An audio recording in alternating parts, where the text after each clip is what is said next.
రోజా గారు ఈరోజు ఏం మాట్లాడుతున్నావమ్మా? వెంకటేశ్వర స్వామితో పెట్టుకుంటే ఎలా ఉంటుందో చంద్రబాబు నాయుడు రుచి చూశాడు, పవన్ కళ్యాణ్ రుచి చూశాడు అని మాట్లాడుతా ఉన్నావు.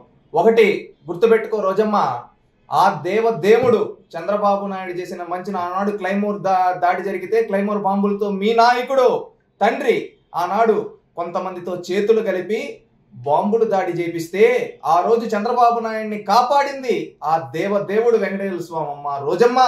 గుర్తుపెట్టుకో. మళ్ళీ ఈ రోజు నువ్వు మాట్లాడుతా ఉన్నావు.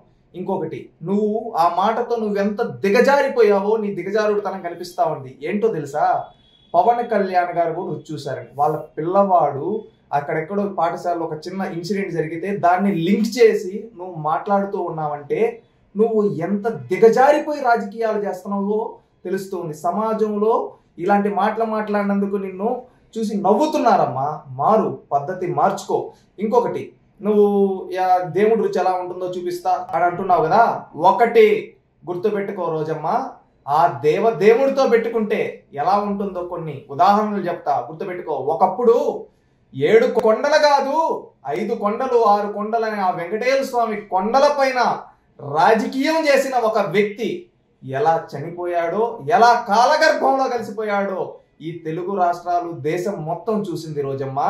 అదే విధంగా అదే దేవదేవుడు కాడ ట్రస్ట్ బోర్డు చైర్మన్ గా పెడితే ఒక అన్య మతస్థుడు ఈరోజు నీ పక్కనే ఈరోజు డ్రామాలాడే ఆ వ్యక్తి చేసిన తప్పులకి ఎలాంటి బాధలు, రోగాలు వచ్చి ఏ విధంగా అనుభవిస్తూ ఉన్నాడో అది కూడా అందరికీ తెలిసిందే, ఆయన మనస్సాక్షికి కూడా తెలుసు.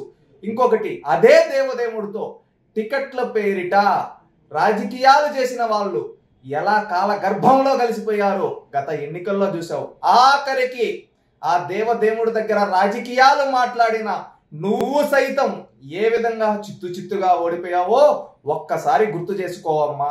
గత 5 ఏళ్ళు ఆ దేవదేవుడితో రాజకీయాలు చేసి అక్కడ ఏవైతే ఆచారాలు అవన్నీ మంట కలిపి మీ స్వార్థం కోసం, మీ డబ్బుల కోసం మీరు చేసిన తప్పులకు ఆ దేవదేవుడు మీకు ఎలాంటి శిక్ష వేశాడో కూడా మీకు తెలుసు.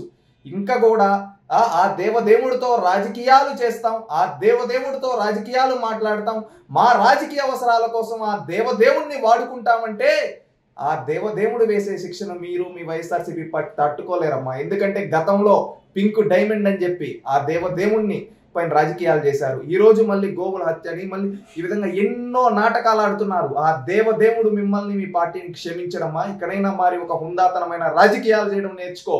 లేదు నేర్చుకోను, నేను ఇట్లే మాట్లాడతా ఇట్లే చేస్తా అంటే ఆ దేవదేవుడు వేసే శిక్ష, ఆ వెంకటేశ్వర స్వామి శిక్షకి తట్టుకోలేవమ్మా. గుర్తుపెట్టుకో. గతంలో ఏ విధంగా అయితే కాలగర్భంలో కలిసిపోయారో అదే విధంగా నువ్వు కూడా కాలగర్భంలో కలిసిపోతావు రోజమ్మా.